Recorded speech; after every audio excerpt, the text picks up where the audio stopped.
Well, good afternoon, everyone. I am Dr. Mirella Stroink, Dean of the Faculty of Health and Behavioral Sciences here at Lakehead University.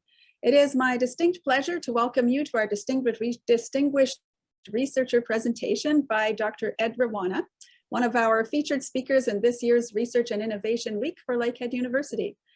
I'd like to begin our time together today by acknowledging with respect and gratitude that I am joining you, as many of us are, from the traditional lands of the Fort William First Nation, signatory to the Robinson Superior Treaty of 1850, where Lakehead University's Thunder Bay campus is located today.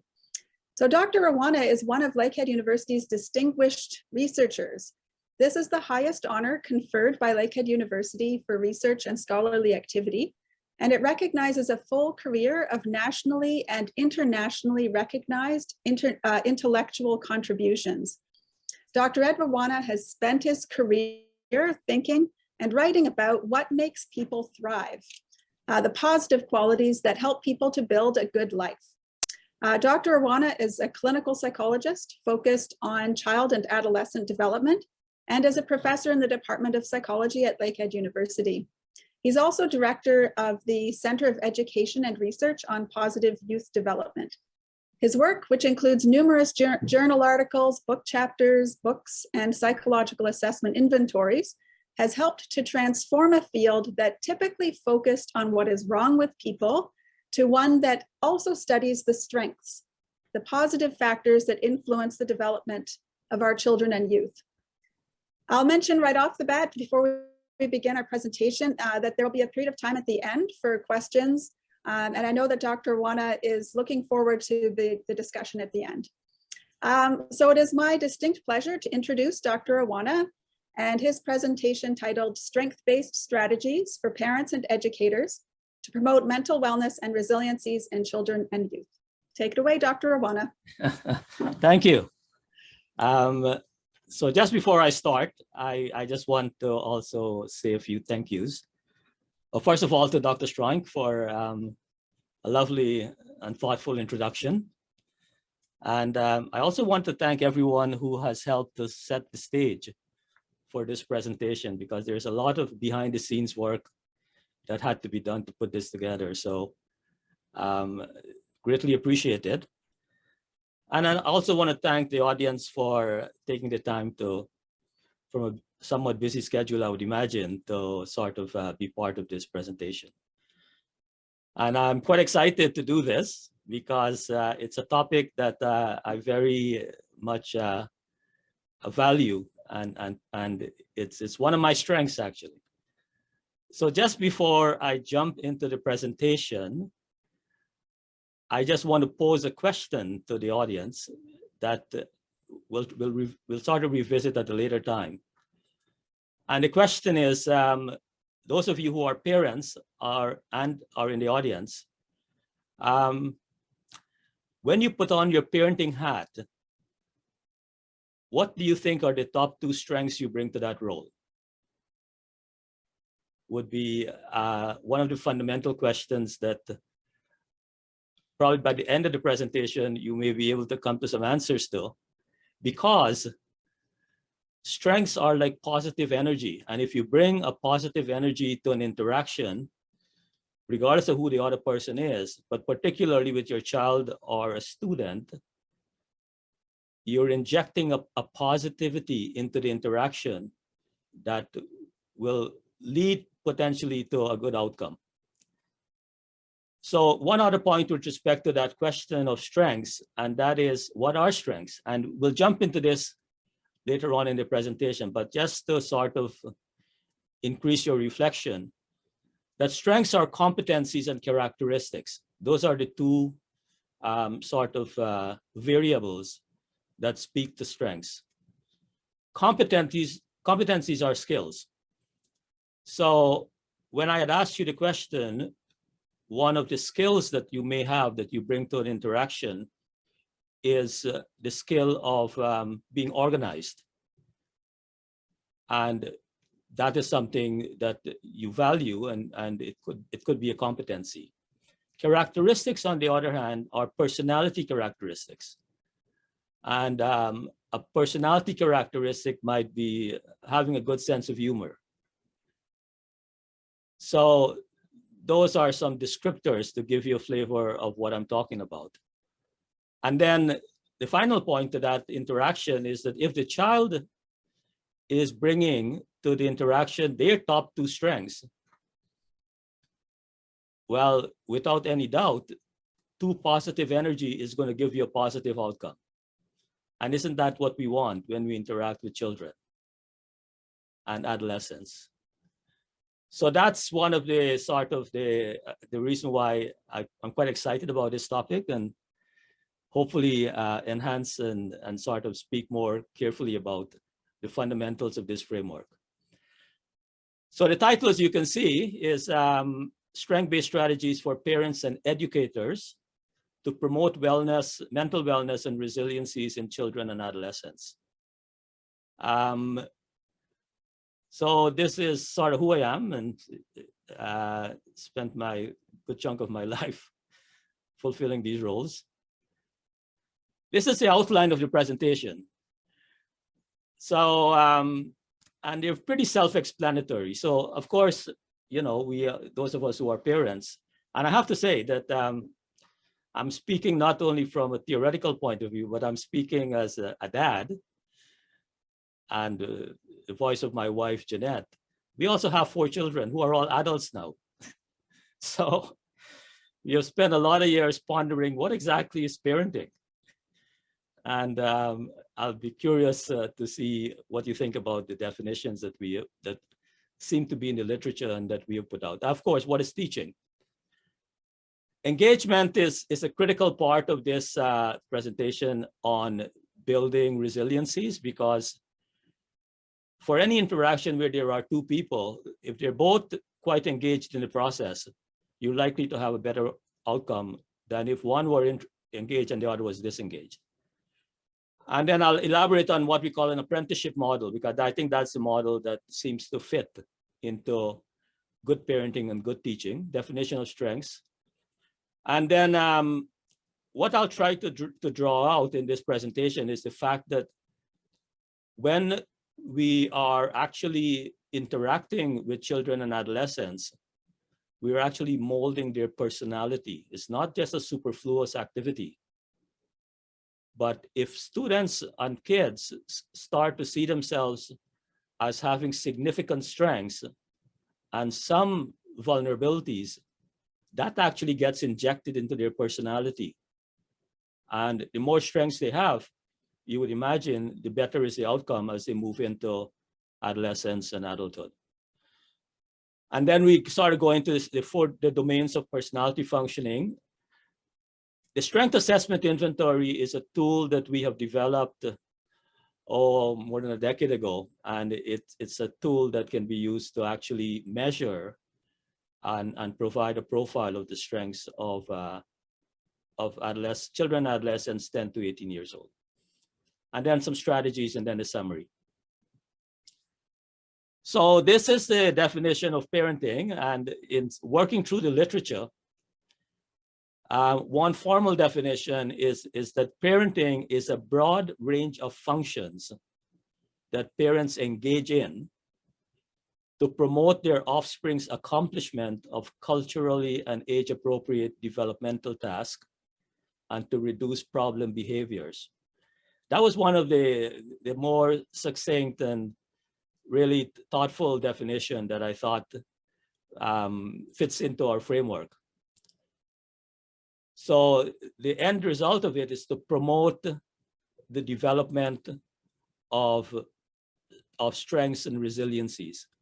Now, this is our definition. And as I went through it yesterday again, I thought, you know, it's not a bad definition. And this definition is actually, I didn't put a reference to it because it's in a book that we're just about completing on parenting. And this is that parenting is an apprenticeship of learning that occurs at home, whereby children are encouraged and guided to develop the social, emotional, cognitive, spiritual, and physical skills to function to the best of their ability. So the key word that I want to get from this definition is that it's an apprenticeship. So when you take on the parenting role, you're actually becoming a model for learning. And if you're sort of focusing on using your strengths, then you're enhancing the whole developmental process of children. So this is just restating it, that parenting is an apprenticeship whereby children are encouraged and guided to develop the social, emotional, cognitive, physical, and spiritual skills to function to the best of their ability. So spiritual skills, of course, is dependent on the sort of, does that fit into the culture of the family? So in my mind, that is somewhat discretionary, but the others are more sort of core to the process. So these are some of the characteristics that we think are sort of unique to parenting, that you have to have unconditional love for your children. Your interactions with the children should not be based on how well they behave themselves or not. They should know categorically that you always have their back. And whatever strategies you use to promote the perception of unconditional love, invariably they will be strength-based, because a sense of unconditional love comes from, generally speaking, from positive vibes that you get from others. And even though the vibes might at times be sort of questioning some of what they're doing, it still reflects unconditional love. And then the 3 C's: care, compassion, and commitment. The difference between care and compassion is, of course, that caring is a behavior, whereas compassion is actually an emotion. So, for example, you can be caring, but not necessarily compassionate. Similarly, you can be compassionate, but not necessarily caring. And then commitment, of course, kids need to know that you are totally committed. And then the sort of apprenticeship model is skill development and role modeling. This is what I think is a key part of parenting, and that is kids need to know that you not only talk the talk, but you walk the walk. And I think that's an important part of parenting, whereby the role model that you provide to your children capture the fact that you know that they're learning from how you behave yourself. So I just want to get back into, so what is teaching? So teaching are these are some of the things that educators normally do. They're imparting information, they're conveying knowledge, and they're also helping to develop the skills of students. So these are just some of the fundamental roles of teaching. Now, this is an interesting sort of analogy that I thought, I hope it resonates with you. That teaching does not always imply that learning has taken place. That in reality, some students learn in spite of ineffective teaching, depending on how motivated they are to participate. And some students do not learn even with the most effective teaching. So this is where I feel the notion of engagement is very important. And it sort of fits into a statement that I'll be curious if you have any questions about at the end of the presentation. And that is, you can only be a teacher if an individual is willing to be your student. So somehow in that interaction, the child has to take on the role of being a student, and then you're able to teach. So most kids walk into your school as kids. I don't think a lot of kids walk into a school and say, okay, right off the bat, I'm going to be a student of this school. It has to come from an effective teacher. So in a sense, students have to be engaged to be effective learners. Similarly, I'll make a fairly strong statement that you can only be a parent if someone is prepared to be your child. Simply having the same last name doesn't necessarily mean that a person has internalized the valuable role of being your child. So this is where parenting and teaching are reciprocal kinds of roles. And in my mind, the only difference between teaching and parenting, when we talked about the characteristics of parenting, is that a teacher does not necessarily need to have unconditional love for their student. But I think it's essential that parents do.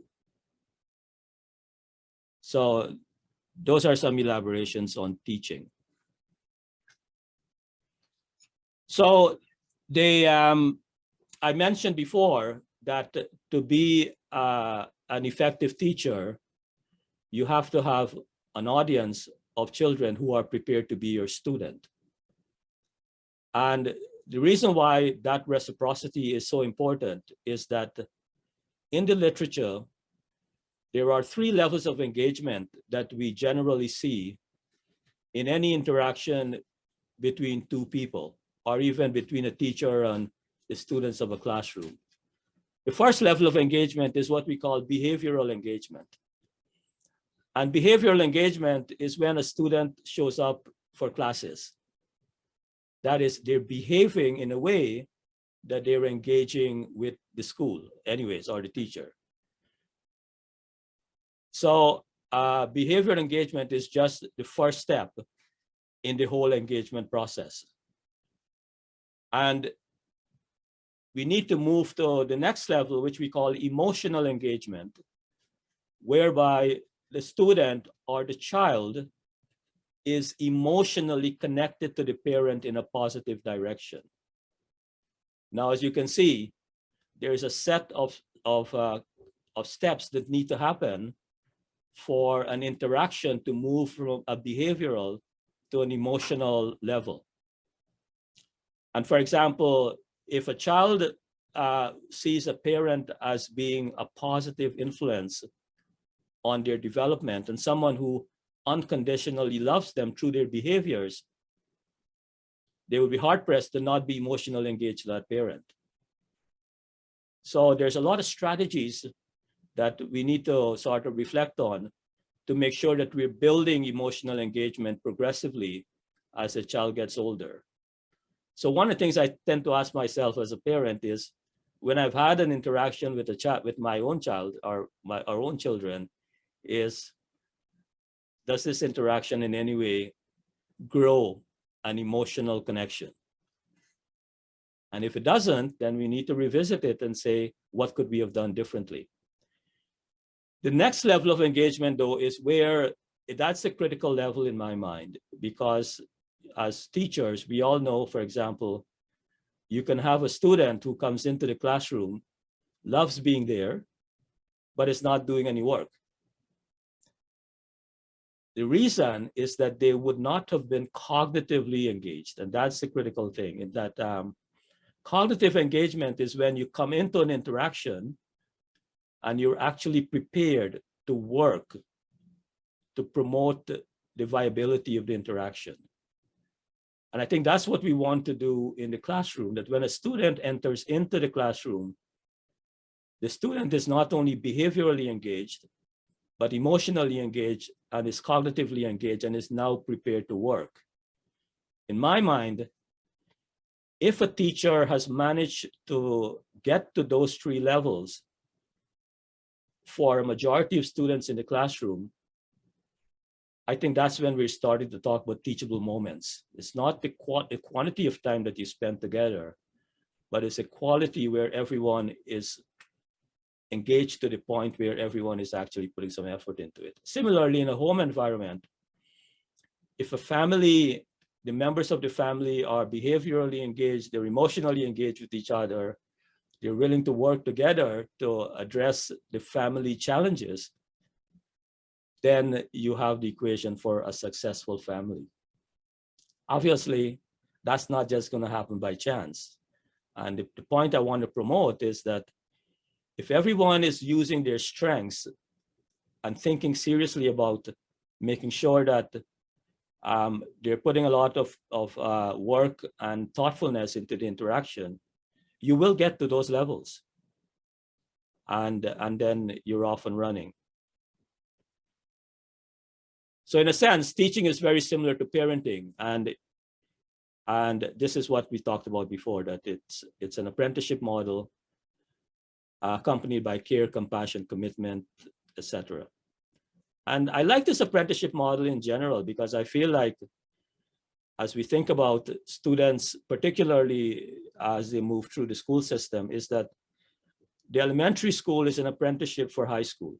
If you learn all the skills you need to have to be successful in elementary school, you're going to be successful in high school. And then high school is an apprenticeship for young adulthood. And young adulthood is an apprenticeship for middle adulthood, which is then an apprenticeship for older adulthood. So I don't think in any component of our lives we stop learning, because every day is a learning experience, and hopefully one is learning to move forward in a positive direction.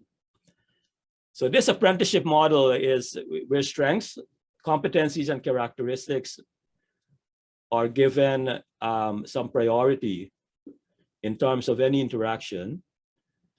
And the more strengths that people use, the more aware they are of their strengths, I think you're increasing the probability of engagement happening. And it's interesting, when people are fully engaged into an interaction, and even though the interaction might go a little south sometimes, they don't necessarily lose that engagement. They may be temporarily disengaged, but they come back to it easily because they know that at the end of the day, everyone is trying to make sure that this works properly. So role modeling, and I think one of the key things for particularly as parents is that children have to have opportunities for failure, because that's when they may start to see the note that maybe I should have used this strength. Maybe I should have been more thoughtful as opposed to being impulsive, and I might have had a different experience. It's hard for people to move forward from an incident if they haven't experienced some level of failure sometimes, when it's part and parcel of the real life. Two other components that from the literature are very sort of very indicative of both good parenting and good teaching. And the two variables are what we call demandingness and responsivity. Demandingness is that in any interaction with a child or a student, an adult has to make appropriate demands about schoolwork, about social interactions, emotional interactions. But the demandingness has to reflect the fact that you think the student can do this. And if they can do it, then you have the equation for what we call an authoritative type of interaction. The next variable is what we call responsivity. And responsivity meaning that as parents, we have to be aware of the needs of children. So for example, if a child gets up in the morning and they feel and it looks like they're not particularly motivated to take on the challenges of the day, we should be insightful enough to start to have a conversation about, you don't look like your usual self. Is there something that's getting in the way? Is there something I can help with? That is responsivity. You're sort of responding to understanding where the child might be. And I think if teachers are operating and from a position of reasonable demandingness and reasonable responsivity, and you have an authoritative interaction, it's going to be successful. Where the interactions may not be successful is where you're very demanding, but you're not responsive. So as a child in a household who feels like my parents are always telling me what to do, but they don't have any sense of what my needs are, either because they're not concerned or they have other priorities. And that's an authoritarian kind of parenting, which is not that helpful because it creates disengagement. And then there's another type either in the classroom or at home, is what we call permissive, where you respond to every needs that a child have, but you don't demand anything. Now, that's not real life, right? There's no way you can sort of go through life and everybody meets your needs, but you're not doing anything. So that's permissive. And then the worst one, I think, is where neglectful, where there is no demand and there is no responsibility. It's almost like the children or the classroom, the students are allowed to do whatever they want to do, which is not very helpful. And in fact, if you're looking to get to the equation of an authoritative parenting, bet my bottom dollar, you're invariably using your strengths to promote that type of interaction. One of the things we should all avoid is what we call helicopter parenting, where you're hovering over the child, because then you create a lot of anxieties, particularly in the COVID times. I find that parents are, for good reasons, they want to know, where's my child? What are they wearing their mask? Are they sort of making sure they're washing their hands? I got to tell you, you got to have trust in kids that if you tell them what they need to do, they're more likely to and you trust them to make that decision. Because what we don't want is for the child to feel sort of that you don't trust them to make a right decision. And in fact, I just jump into something here, that one of the best predictors of a successful high school student is where they learn self-efficacy, and that is their ability and confidence that they have the skills to be successful. And that comes from feeling that that they've learned a few things and they can then move forward. And of course, high emotional intelligence. So because going back to the title, which was around mental wellness, I thought it'd be interesting to sort of give you a definition of mental wellness, which is mental health, mental wellness is a state of well-being in which the individual realizes his or her own abilities. So this is a self-efficacy. You realize what your abilities are. When stresses attack you, you know how to cope. You can work productively and is able to make a contribution to your society. And this is from the World Health Organization. For those of you who are interested, at the end of this presentation, we have the references if you're interested in reading more. I want to make a point here, though, that I think is very critical, and that is mental wellness is not the opposite of mental illness. It's like hope is not the opposite of hopelessness. Those two things are very different. For mental wellness to be promoted, the person has to realize that to promote your wellness, you have to engage in activities that are healthy. And so sometimes we tend to feel if you reduce illness, you're promoting wellness. Well, I would say that's not the case. You got to specifically work to promote mental wellness, like things like exercise and meditation and all these kinds of things. And this, I thought we could give a definition of resiliency because that's in the topic.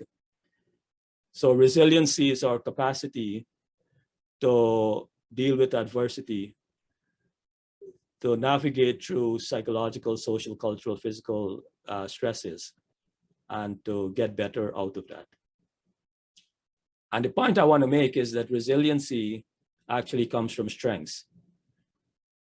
The more strengths you have, the more likely you are to be resilient. So there's a good correlation there.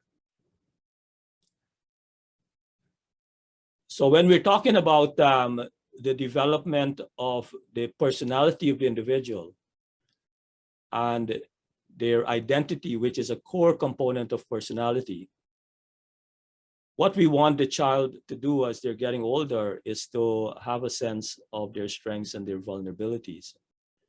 And this is where the apprenticeship model kicks in. When children and adolescents use their strengths to accommodate for their vulnerabilities, they will successfully navigate through difficult moments.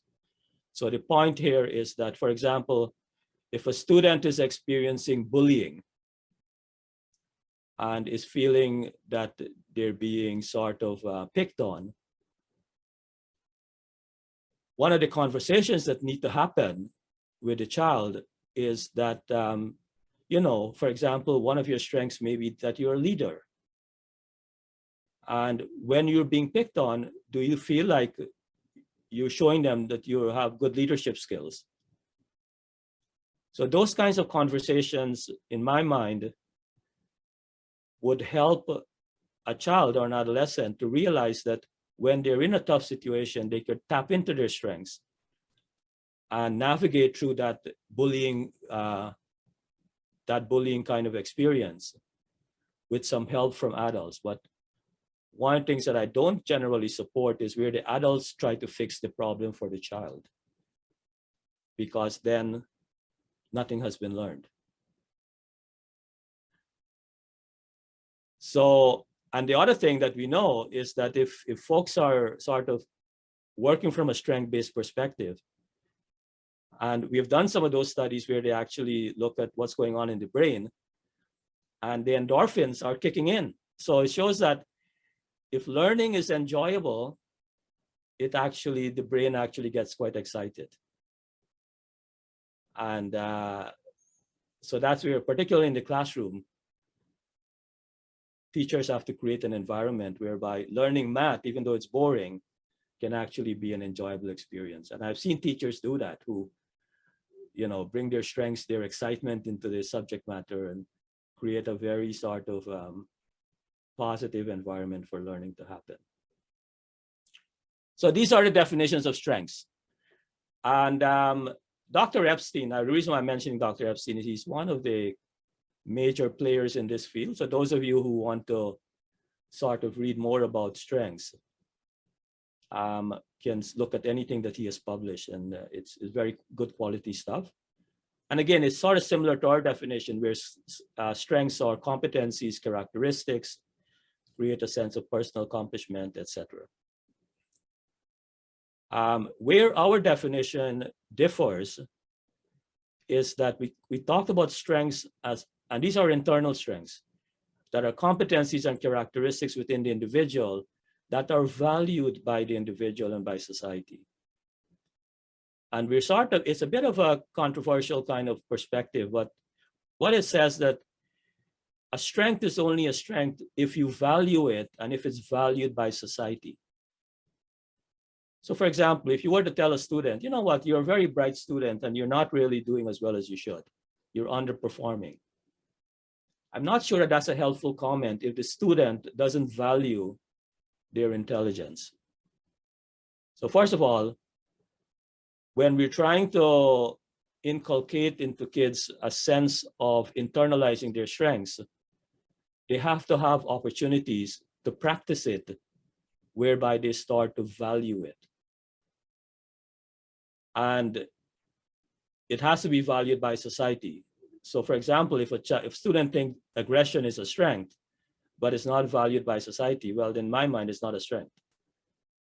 So there is a cultural component to strength. Now, I just want to talk a little bit about how does all of this relate to personality. And this comes from the literature, but it comes also from our diagnostic manual about what exactly is personality. So each one of us in this room has a personality, right?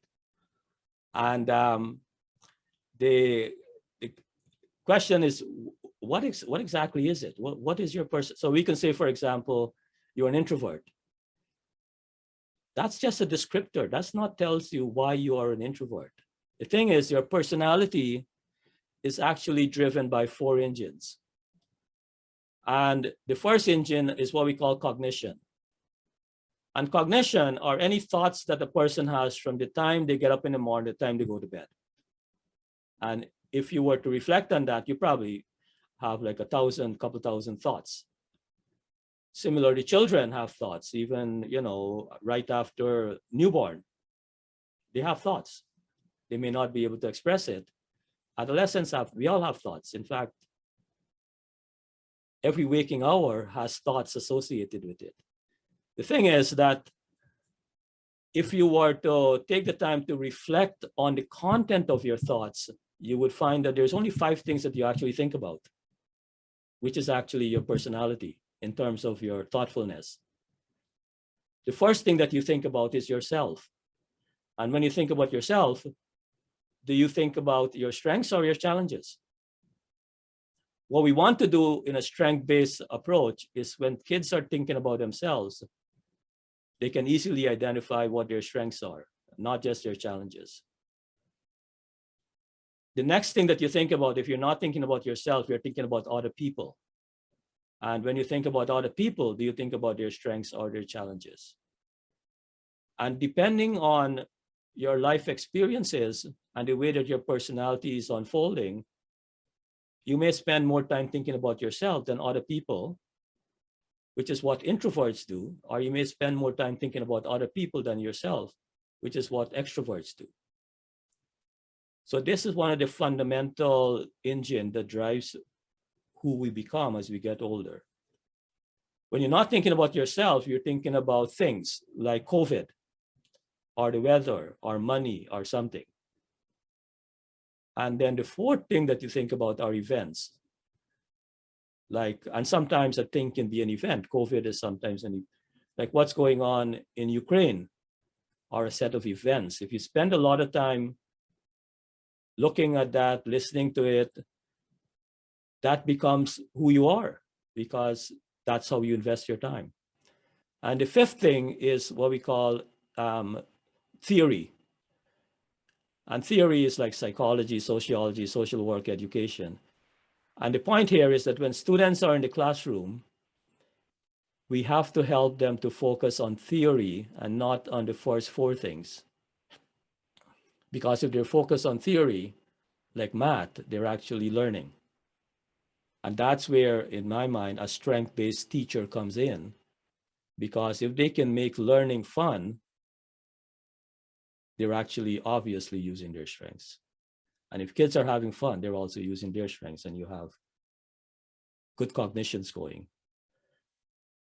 So cognition, whenever I'm talking to people, I like to ask, when I'm talking to my class, for example, I like to ask a question as I'm talking, what are you actually thinking? If they feel comfortable at least giving us some ideas, you begin to see what their personality is all about, because that's who they are.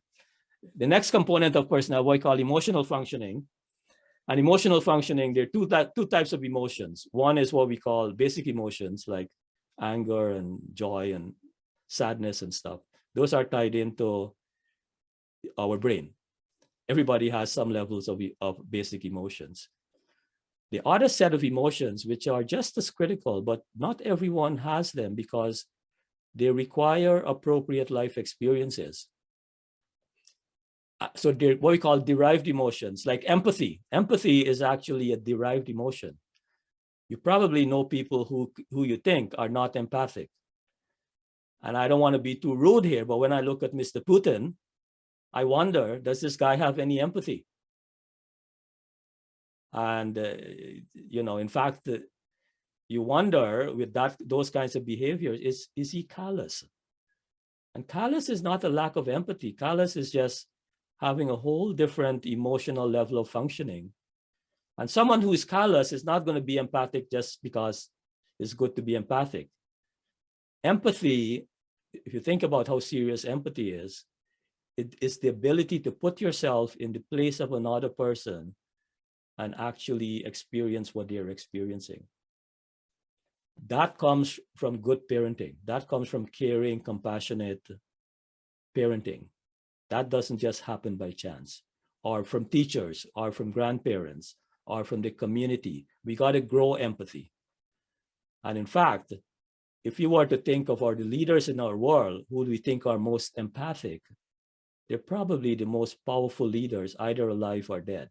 Like Nelson Mandela, in my mind, would have been considered to be a very empathic person. And a lot of his leadership was probably based on that derived emotion.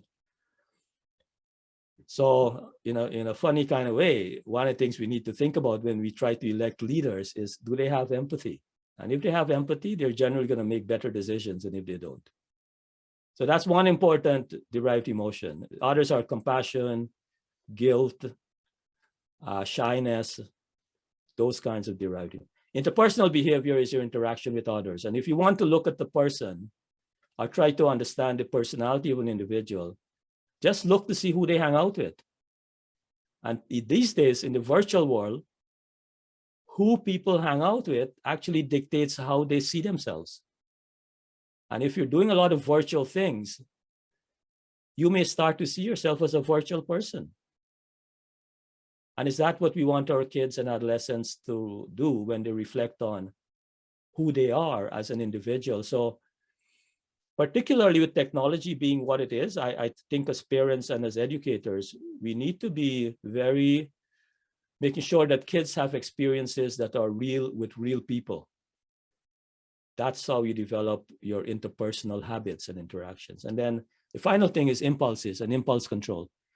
Like impulses like temper tantrums and wanting to do something that may not be the most appropriate thing. And as we get older, the apprenticeship model is to help kids to manage their impulses, to be emotionally intelligent, to have positive cognitions, to develop appropriate interpersonal behaviors. And if those four things are happening, you're going to have a healthy personality. I don't see that there's any other outcome that would happen. So these are some of if you dig down a bit more, to promote healthy personality in children and adolescents, and even in adults, they need to work on ensuring that their cognitions about themselves are very sound and very strength-based. Because how you think about yourself affects how you think about, remember those are the four things that we talk about? If you don't feel good about yourself, you're not likely to see strengths in other people. You're not likely to look forward to events. You're not likely to look positively at things. And you're not likely to be a good student. So this is where the self-efficacy comes in. Emotions, of course, if you want to build a good set of derived emotions and basic emotions. Social skills, in all schools now we teach social skills, which I think is a very good thing. Physical is people have to look after themselves physically. That's where physical wellness comes in. What you eat, how much sleep do you have? How do you spend your leisure? Leisure these days is an interesting thing, because when you're actually, like if a child is spending a lot of time FaceTime or screen time, that's leisure. And then in leisure, as a parent, I would want to ask myself, or as a teacher, what skills are they learning? Because if you're learning skills that are not productive in your day-to-day life, even though you're doing leisure, it may not be in your best interest. So particularly with the technologies that we have, I think it's important. And then religion, spirituality, I made a distinction because you can be spiritual but not necessarily religious. So that depends on the family environment and then impulse control. So whenever I'm interacting with a child, particularly with our own kids, those are the 7 areas I want to make sure that at the end of the day, we have embedded some strength-based thinking into each one of those things, because when you do that, you're actually developing a healthy personality. And fortunately, and I'm not promoting anything here, but this is our strength assessment inventory that where you can look at a child, and it's a self-report inventory from 10 to 18, where you can look at strengths at home. For example, an interesting question in that particular domain is, and I wonder about these sometimes, is if you were to ask a child, who in the home environment do they trust the most? Would tell you a lot about how functional that family is. So strengths at home, that would be one of the strengths. Then strengths at school, strengths during your free time, strengths with friends. they're all self-explanatory, and these are what we call domains. And we have a whole bunch of questions that we have developed. So like take a 5-year project to put this thing together with my colleagues and students. And it gives you a strength profile. And it can also be completed by parents or by teachers who know the child. I got to tell you, another good measure is Dr. Epstein, who has the behavioral emotional rating scale. I had referenced him before. He also has an excellent tool if parents or teachers are interested in developing a strength profile of their children or students. The other point I want to make, and I know we're running a bit short, so I'm going to try and be very, very brief here. You know, those of you who have a psychology background know what Maslow's hierarchy of needs and all these kinds of things. However, from a strength-based perspective, there are 4 needs that we all have as human beings, particularly as children and adolescents.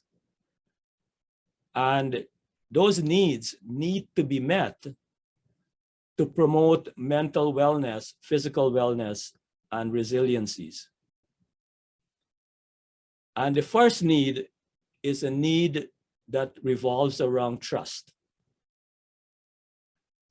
And a question that I think a family could ask is, so there are 3 components to trust. One is the component of, in a family, who in the family do most members trust the most? And invariably, the person who they trust the most is the person who showed them a lot of strengths. And then the flip side of that is who trusts the person the most. If you're talking about a child, for example, that's the second component of trust. And then the third component is around things that we all struggle with on a daily basis. And like, for example, how many decisions do we make as an individual? So for example, in deciding and preparing for this presentation, it's a lot of work that went into this. And the question that I tend to ask myself is that, am I making a strength-based decision? Am I using my strengths in making this decision? Because if I don't, the outcome might actually lead to something I don't want. So if you're having a road rage, for example, is that like a strength-based decision? Or if you're having a major argument with another person, is it a strength-based decision? So it's a way to sort of ask ourselves, do we trust our decision-making process? And if we do, and it's well-grounded, you'll make good decisions and you invariably use your strengths.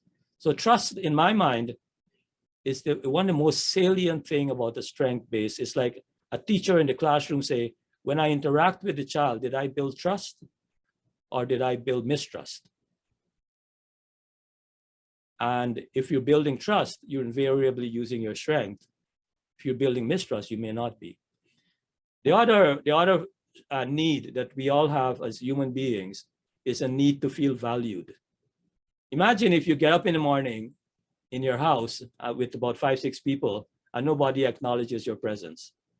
How valued are you likely to feel? Similar, if a student comes into the classroom and nobody acknowledges the student because the student is maybe a big behavior problem. Well, we need to turn it around because people need to feel valued, and hopefully for good reasons.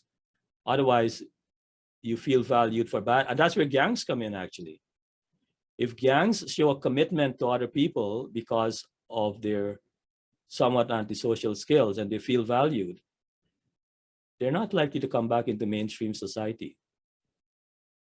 And then the third need that we have on a daily basis is a need to feel competent. It's like, if I'm doing this presentation and I'm not doing a particularly good job, how competent am I likely to feel?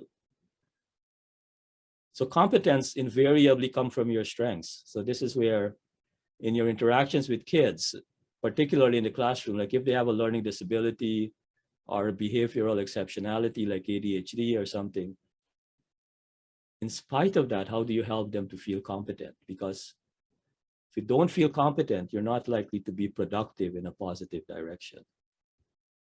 And then the final need that we all have is a need to feel hopeful.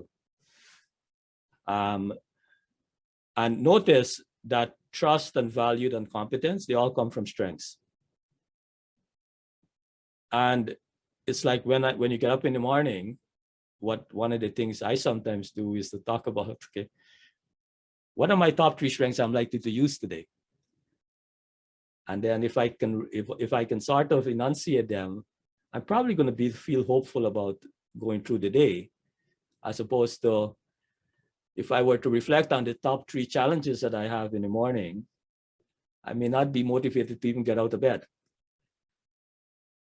So building hope in kids is extremely important. One of my biggest concerns in the Ukraine right now, the children and adolescents, is that this aggression is building hopelessness in the young generation. If you build hopelessness, this is where the leaders of Ukraine have to, unfortunately, they're doing that. They have to promote hope in spite of the negative things that are happening. So I think if parents and adults build on these 4 needs and think about their interactions when they're interacting with another family member or a student in the classroom, if you're building trust, people feel valued for the right reasons, they feel competent, they feel hopeful, they're likely to have a positive personality as they get older. So here we go. We're actually doing not badly here. So the summary,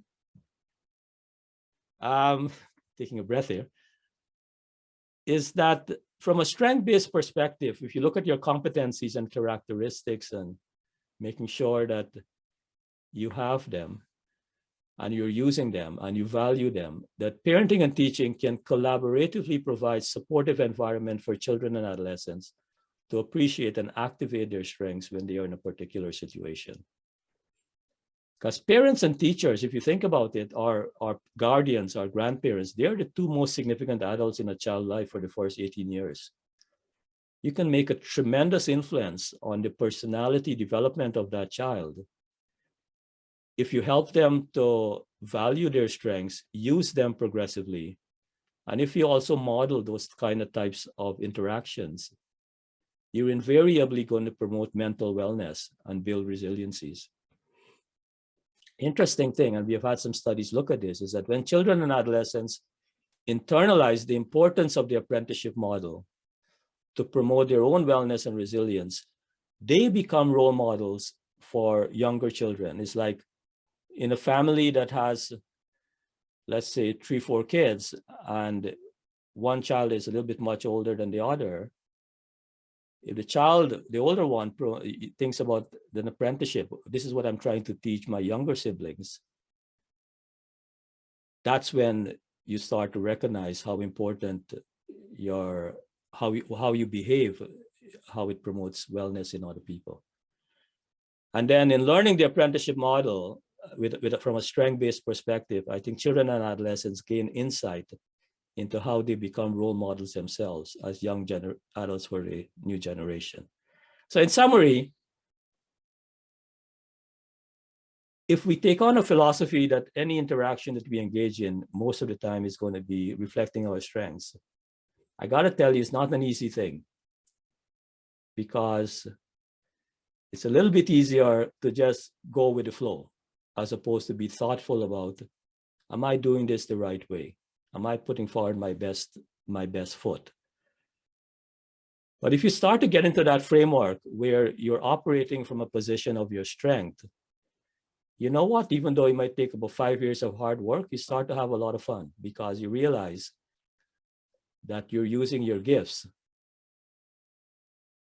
your competencies and characteristics to sort of maneuver the challenges of the world. And if people are generally moving with that perspective, we're going to have much more positive outcomes, because positive outcomes come from positive energy.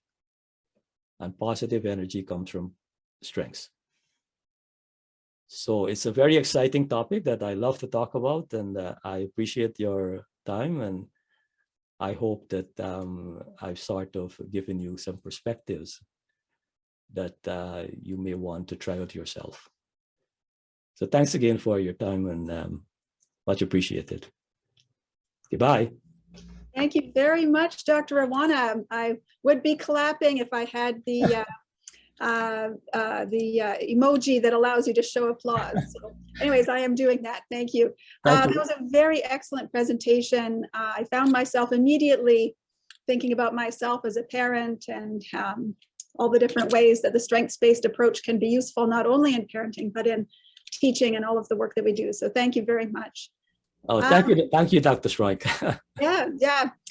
So I'm happy to help to facilitate questions at this point. I see in the Q&A we have our first question from Andrew. If anybody else has questions, please feel free to type them in to the Q&A section now. So I'll read out this first one from Andrew. What is the most important way that a parent can build hope in their children on a daily basis? Yeah, it's an excellent question, actually. And this is where I want to make a distinction that hope is not the opposite of hopelessness. Hope is a sense of that things can move forward. So one of the best ways to build hope in a child is to talk to the child about, what are your strengths and what are your challenges today? And have that conversation, because generally we talk about what are you going to do? What are you like? So if a child feel like they have the internal strength to undertake the challenge that they're likely to experience today, they are going to be more hopeful. Because hope is a cognition and an emotion that depends on your behaviors. So those are some of the strategies. So daily conversations. Yeah, thank you, Dr. Awana. And I like that brings us to everyday behaviors, because I might race to, well, how do you have hope for the world as a whole? But really, I think you'd probably say that when you're talking about parenting with children, that it's really about the strengths they have to bring to the day-to-day interactions and experiences they're having. Because they're real, right? And even at the end of the day, you can have the conversation. So you told me you're going to use this strength when this guy tried to bully you. Did you actually do it? And did you feel hopeful, like follow up? Right. All these things take time. And I think this is where in a family, we need to talk a lot. Exactly. Yeah. So I have two more questions.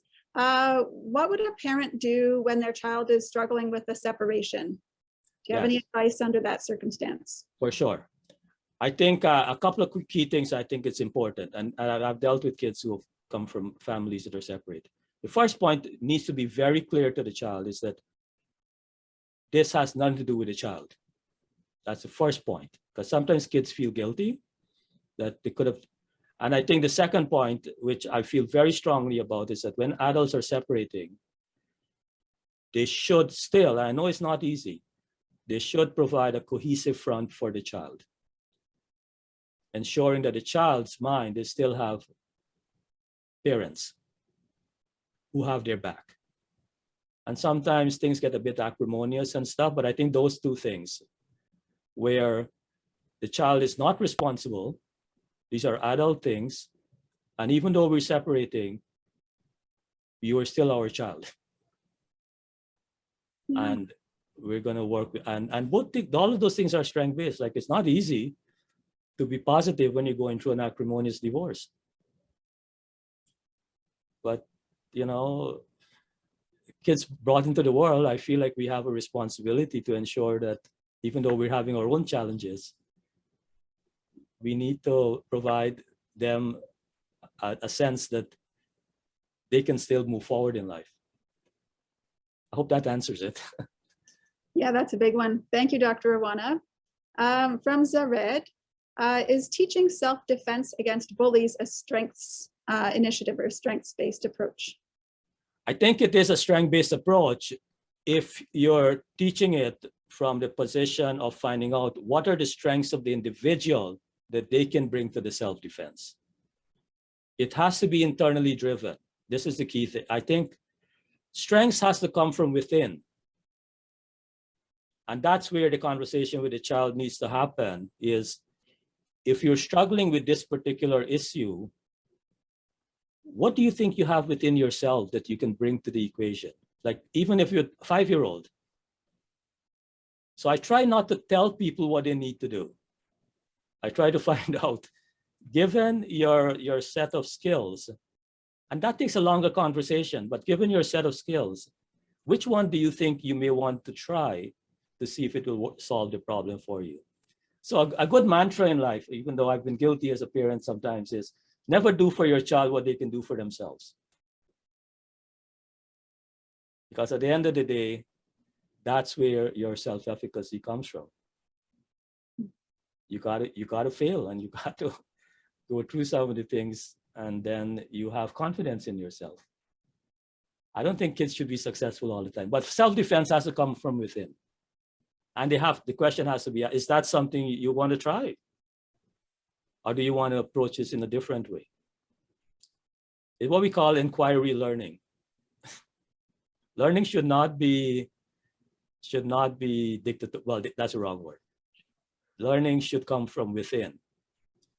You provide the environment for learning to happen. You don't teach. Because sometimes when you teach, you're just talking to yourself. Yes, it can seem that way.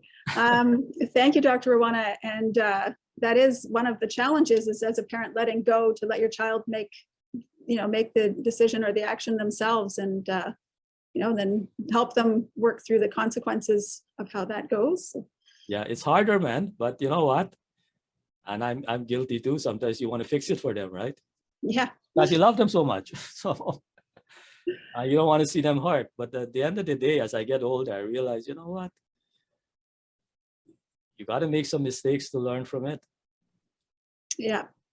I see a couple more questions. I also realize it's 1:32, so we may want to wind down soon. From Rebecca, as the world begins to open up, how do we help and support young children who have only known lockdowns and isolation cope with greater in-person interactions? That's a great question. Yeah, I think, and it goes back to this inside out. I think we have to look to see, what is the child doing? What are they getting back into? Are they going back to their old things that they used to love to do? And take some guidance from what they're doing and just expand on that. So if they like some outdoor activities, well, let's do a little bit more of that.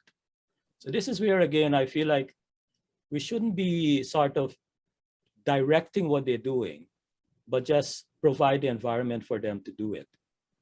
And then say very clearly, I think children need to hear very clearly that, we had some tough times there. Keep the language simple. But at the end of the day, we're moving beyond now. So what can we do together? And let's try it out. And so is that collaborative decision making, I think, is very important. And then you'll be amazed what the kids come up with. And realizing that this was a very arbitrary, very sort of challenging times that we had there, that,